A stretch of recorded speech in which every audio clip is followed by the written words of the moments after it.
अधिकारी येतात आणि जातात, परंतु काही ठराविक अधिकाऱ्यांशी त्या शहराशी नाळ जोडलेली आहे। त्या शहरात केलेले काम, आठवणी ते कायम स्मरणात ठेवतात। सोलापुरात अनेक अधिकारी आले आणि गेले, पण मोजकेच सोलापूरकरांच्या आठवणीत राहिले। त्यापैकी एक अधिकारी म्हणजे तत्कालीन उपप्रादेशिक परिवहन अधिकारी राजेंद्र मदने। सोलापुरात आरटीओ म्हणून काम करताना त्यांच्याकडे महानगरपालिकेच्या परिवहन व्यवस्थापकाची जबाबदारी आली आणि त्यांनी असे काम केले जे सगळ्या सोलापूरकरांच्या आठवणीत ते काम राहिले। त्याकाळी परिवहन विभागाला त्यांनी एका उंचीवर नेऊन ठेवले। शहरात तब्बल 100 बस रस्त्यावर पाहायला मिळत होत्या। परिवहन व्यवस्थापकाची जबाबदारी सांभाळताना त्यांनी आपल्या उपप्रादेशिक परिवहन अधिकारी पदाचा पुरेपूर फायदा महानगरपालिकेला करून दिला। राजेंद्र मदने हे मूळ पुणे जिल्ह्यातील, त्यांनी शासकीय सेवेतून स्वेच्छा निवृत्ती घेतली आहे। बऱ्याच दिवसानंतर ते शुक्रवारी सोलापुरात आले होते। काही पत्रकारांच्या त्यांनी भेटी घेतल्या, त्यामुळे जुन्या आठवणींना उजाळा मिळाला। सोलापुरात आल्यावर त्यांनी 7 रस्ता येथील बस डेपोला आवर्जून भेट दिली। त्या ठिकाणी जुन्या कर्मचाऱ्यांशी संवाद साधला। साहेब आल्याने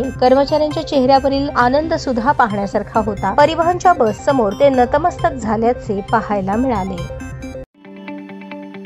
ताज्या बातम्या पाहण्यासाठी प्राईम महाराष्ट्र न्यूज चॅनलला सबस्क्राईब करा।